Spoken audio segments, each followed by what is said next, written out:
1928 en la población de Huejuquí y el Alto Jalisco.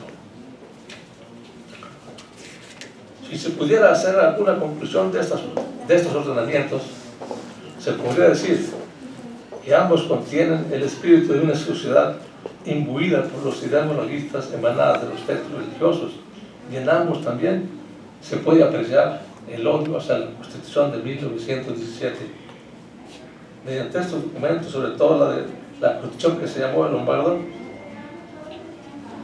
los intelectuales del movimiento cristero manifiestan por un orden centralista, contrario al federalismo que establece la Constitución del 17, al eliminar en su propuesta normativa las constituciones de los estados, anula el presidencialismo y propone un estado corporativo ajeno a los derechos de la ciudadanía y protege los intereses de los terratenientes y hacendados de todo tipo. Ataca la ley agraria, regresando al país a los tiempos de la hacienda, y sectoriza la educación confesional, anulando la que debe impartir el Estado mexicano, la cual deberá ser laica y ajena a las supersticiones y fanatismos. Al entrar en vigor la Constitución de 1917, como se ha mencionado, la jerarquía católica, en respuesta porque destruía en buena parte el ser y quehacer de la Iglesia en México, dice Tomás de Híjar Ornelas, cronista actual de la Arquidiócesis de Guadalajara, en su artículo publicado en el semanario del 24 de julio de 2016, que tituló La Cristiada, una trágica guerra civil que pudo no haber sido. Pues en relación a la Constitución del 17, el episcopado dispuso la suspensión del culto a los templos. Los 38 obispos que había en México le ordenaron a su clero dejar los templos y ejercer su ministerio en la clandestinidad el mismo día en que entraba en vigor la llamada ley Calles. Sigue diciendo el sacerdote: la intolerancia de Calles y la de los obispos dio pie a la más sangrienta guerra en la historia de México. Relata en el mismo documento que quien más influyó en casi todos los 38 obispos residentes en México para tomar la gravísima decisión de suspender el culto en los templos fue un grupo pequeño de obispos intransigentes como el de Durango y algunos religiosos de la Compañía de Jesús en la provincia de México.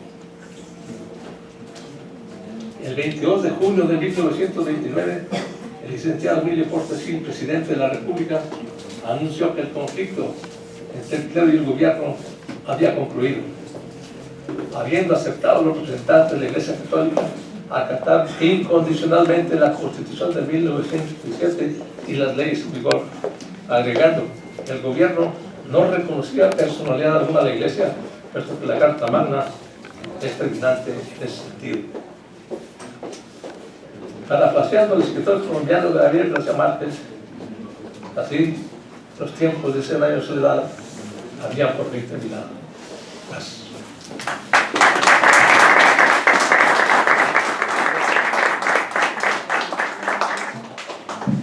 Muchas gracias, doctor Roland.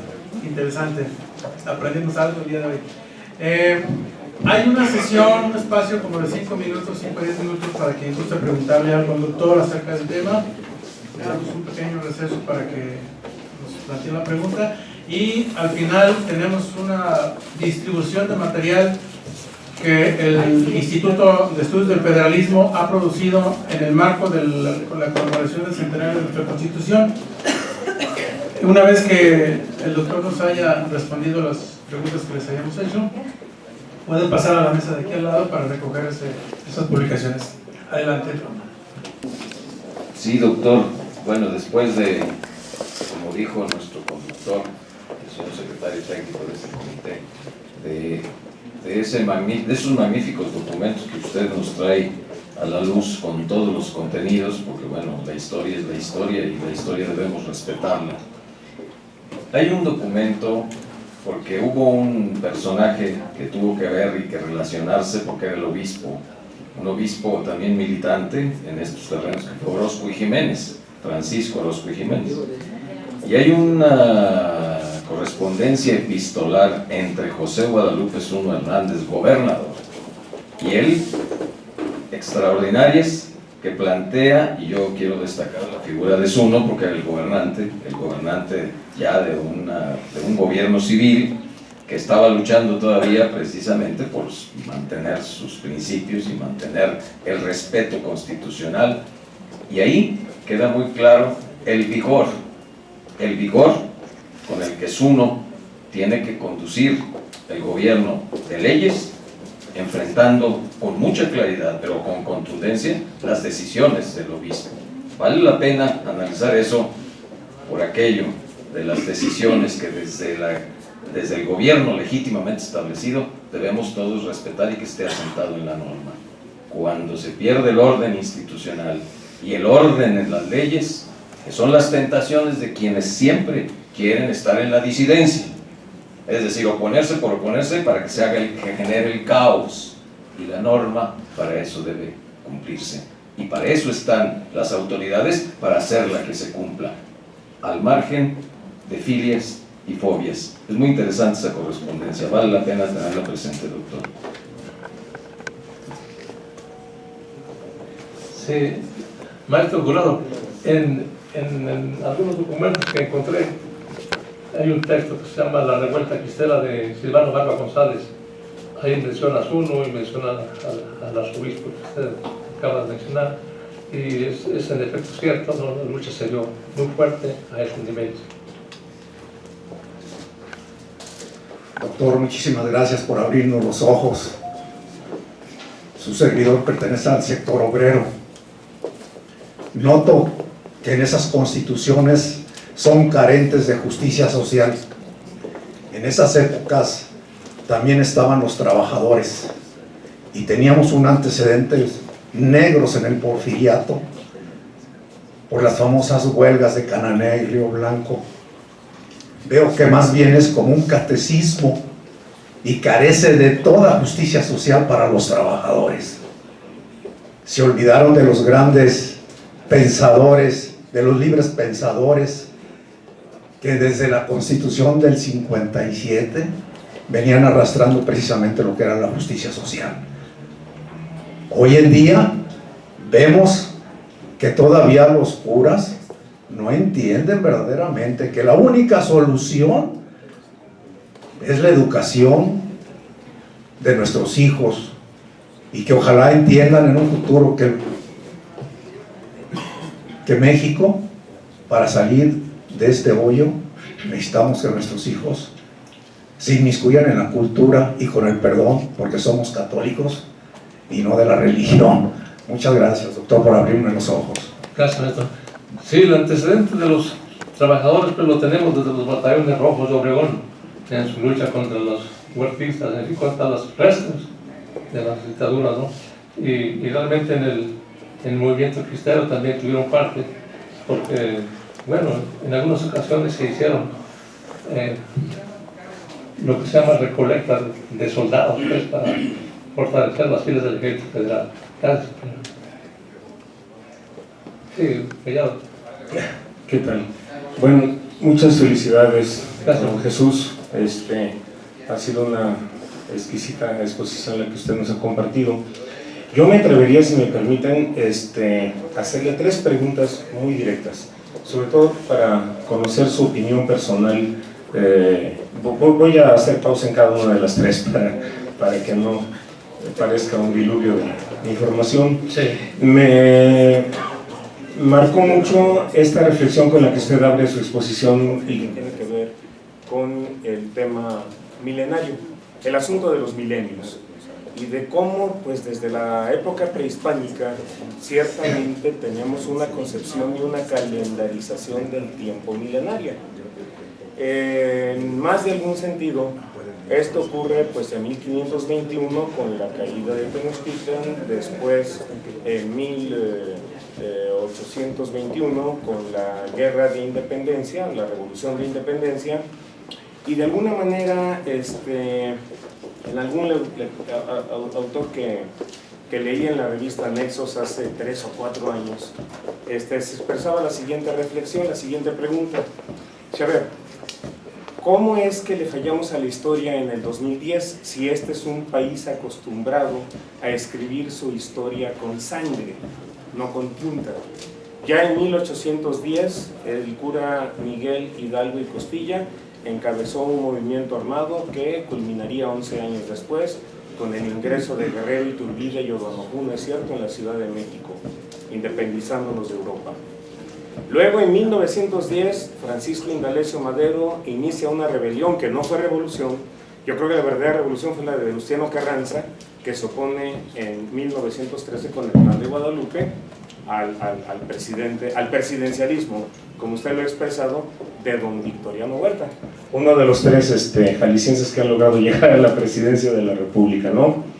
Entonces tenemos 1810, tenemos 1910, pero no tenemos un estallido social en 2010 y no recuerdo si fue Aguilar Camino quien es el autor de esta reflexión, pregunta, y finalmente, ¿por qué le fallamos a la historia nacional en 2010? ¿Dónde estaba el subcomandante Marcos? ¿Dónde estaba el eperrismo? ¿Dónde estaban los 70 millones de pobres o los 40 millones en pobreza extrema que después del hartazgo social que de alguna manera hemos visto, hemos vivido, hemos sufrido y hemos compartido, pudieron en 2010 haber iniciado un movimiento violento? O probablemente concluye con una provocación, esta ya no es del autor, sino de algún comentarista de Milenio Televisión, o es que esta ya comenzó y no nos hemos dado cuenta. ¿Cuál es su opinión, doctor? Esa es mi primera intervención. Bueno, no se podría precisar las causas de un fenómeno milenarista, ¿no? Podría ser primero, como decíamos, un traslado de las creencias religiosas a la solución de conflictos, como dicen los teóricos.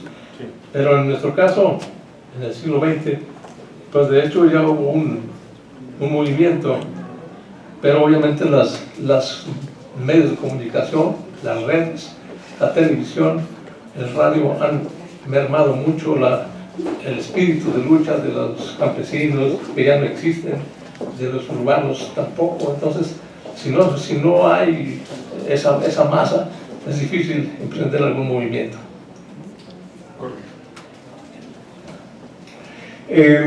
Bien, plantea usted que el presidente Calles reglamentó la ley, expidió la ley, promovió, y el Congreso General, para hablar con propiedad, expidió la ley reglamentaria del 130 constitucional, desatando esta reacción de los obispos y el uso de los medios armados, pero finalmente la guerra cristera, con todos los cientos de miles de muertos, no tengo yo la contabilidad si llegó a millones, que el conflicto, el más violento del siglo pasado ciertamente, provocó, finalmente va generando una cultura de la tolerancia y no sé, perdónenme, me atrevo a decir de la simulación en cuanto a las relaciones entre iglesia y iglesias en plural y Estado mexicano,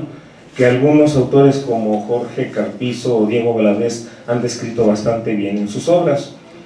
Finalmente, en 1992 viene lo que algunos llaman la contrarreforma constitucional.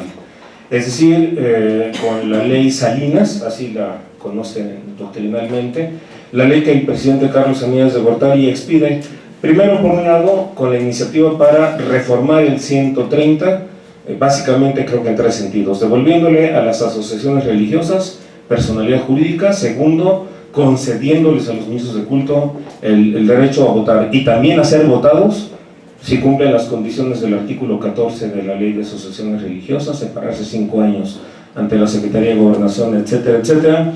Y tercero, con la reforma que usted ha apuntado del artículo 27, fracción segunda. Ahora nuevamente las asociaciones religiosas pueden ser propietarias de los templos, de los seminarios, en fin, de las misiones.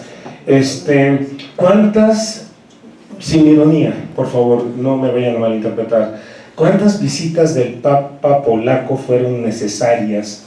¿O cuál fue el proceso de transformación cultural que década tras década, desde los 30 hasta los 90, nos llevaron al extremo totalmente opuesto de la circunferencia, para que de este tipo de prohibiciones radicales que emanan desde las leyes de reforma, bien lo dijo usted, y que retoma el presidente Calles con el 130 y las reformas y la expedición de la ley Calles, la expedición de la ley reglamentaria, nos hayan llevado en los 90s al régimen y al sistema al que actualmente asistimos, con un reconocimiento pleno de derechos que en otro momento eran impensables para el clero. Sí, gracias. Bueno, en principio habría que retomar de nuevo lo que los cristeros llaman los arreglos. Es decir, al final del conflicto, poco antes del conflicto, el arzobispo primado de México y el embajador de Estados Unidos se reúnen en Estados Unidos precisamente, y de regreso a la Ciudad de México se vienen los dos obispos y el embajador en el tren. Cuando llegan a México ellos se rinden. Entonces quiere decir que en esas conversaciones tiene que haber habido algunos acuerdos. La Iglesia entiende esto porque es una iglesia milenaria, que no tiene idea de lo que es el presente, sino el mañana. Es posible que allí en ese viaje hayan dicho: dentro de 100 años te vamos a dar la libertad que estás peleando ahorita. Yo eso es lo que explico, ¿no? Muy bien. Bien, muchas gracias, doctor. ¿Te falta algo de último o ya no? Bueno, adelante, doctor, ¿cómo lo? Muy bien, es muy breve. A ver, hemos ubicado la guerra cristera como un fenómeno esencialmente regional, usted lo dijo. Sí. Las minas, las tierras, Zacatecas, Jalisco, Aguascalientes, Guanajuato y tal vez una parte de Michoacán. Pero, ¿qué ocurría en el resto del país? ¿Cuál es la interpretación de historiadores tan autorizados como usted? ¿Cómo lee Lombardo, por ejemplo, el proceso de confrontación que se centra en el Bajío, fundamentalmente en el Bajío mexicano, creo, mientras en el resto de la República pues los levantamientos fueron muy menores o las medidas de represión en contra de los curas fueron prácticamente inexistentes? Perdón por extenderme, sin ningún afán. Yo pienso que muchas gracias. Todo es lo mismo, no había una información, no había medios de comunicación eficaces, y de hecho pues la zona de los Altos, la zona del norte, como lo hemos analizado, se concretaban de hecho en sus fiestas dominicales, en ir a la iglesia a comentar los asuntos. Lo que no sucede en los pueblos de abajo, porque ellos conservaron siempre más apego a sus costumbres tradicionales, a sus costumbres indígenas, y no había pues mucha, como dice aquí, oían al cura, pero acá tenían el ídolo. O sea, no eran tan fáciles de convencer, ¿no? Es posible que sea también por la raza más bien mestiza, más bien blanca, que lograron ese movimiento. Yo eso creo, ¿no? Muchas gracias. Gracias, doctor. Sí, bueno, pues le agradecemos mucho su propuesta histórica, doctor. En lo personal me parece muy interesante. Finalmente quiero agradecerles también y quiero destacar la presencia del director general de Transparencia del Gobierno del Estado, que es el doctor Guillermo Muñoz. Bienvenido, doctor. Y que también forma parte de nuestro comité estatal. Por supuesto, el representante de la Confederación Revolucionaria de Obreros y Campesinos, que también es miembro de nuestro comité, el señor Jorge Linares González. Y pues les recordamos, ojalá, doctor, perdón, sí, si hay otra pregunta que quieran hacer o alguna observación para el autor. Me llama la atención, doctor, sí, otra cosa que usted cita y que creo importante tener presente. Usted habló de cómo ha sido influyente las nuevas tecnologías de la información y la comunicación, la televisión, el internet. Entonces vale reflexionar, y yo creo que ahí deben de estar expertos también e historiadores, porque ese camino a veces no lo tenemos tan reconocido, no lo tenemos tan bien utilizado, y puede ser, bueno, ahí tenemos las expresiones que han ocurrido en otras regiones del planeta. ¿Por dónde prendieron la mecha? Por las nuevas formas de comunicación, donde ciudadanos, juventud, etcétera, ¿por dónde fueron? Por la vía del internet, por la vía de las redes sociales, etcétera, etcétera. Yo creo que ese es un terreno que a veces mantenemos abandonados. Hay que tenerlo presente. No sé cuál sea la opinión de usted frente a todos estos acontecimientos que hoy vive precisamente nuestra nación, algunos de ellos ya en condiciones peligrosas. ¿Cuál sería su opinión? Pues en efecto, el ingeniero, analizar los medios de comunicación es muy riesgoso, porque como pueden servir para movilizar las masas hacia un objetivo positivo, como dice, también puede ser movilizado para la anarquía, para cualquier cosa, ¿no? De hecho, en un mes más, cuando mucho, habrá una manifestación masiva para protestar contra las leyes de Peña Nieto respecto a la familia, y una concentración masiva en el Zócalo, que piensan reunir ahí más de 2 millones de personas. Eso ya es causa de la información moderna, las redes, yo eso creo. Sí, nada más, bueno, primero felicitarlo, doctor, y en relación también ya abrió el tema al ingeniero Jurado. Me parece importante que el Estado mexicano debe tener historia, y su historia debemos de tenerla documentada en archivos.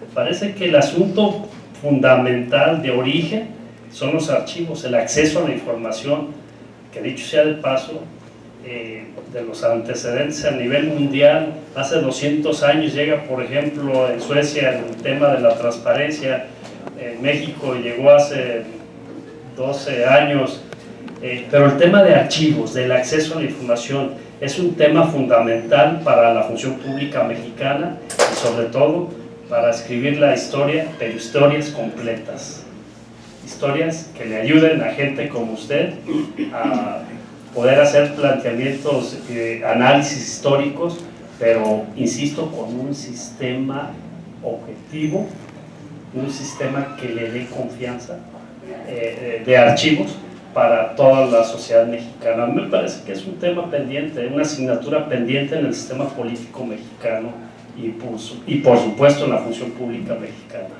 Gracias. Sí, es correcto. Lo que pasa es que también las universidades, las escuelas de educación pública tienen muy pocos alumnos que le incite la archivonomía.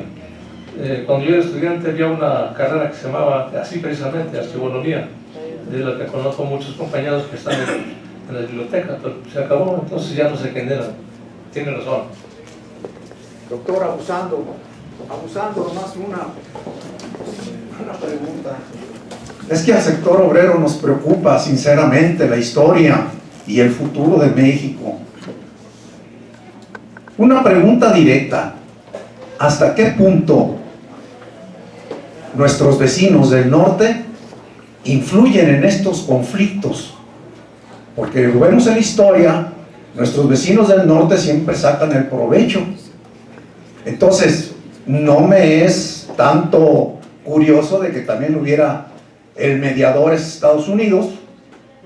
¿Y cuál fue el interés tan grande? Esa es la pregunta, que si también están los Estados Unidos inmiscuidos en esos intereses. Gracias, doctor, y disculpe. Gracias.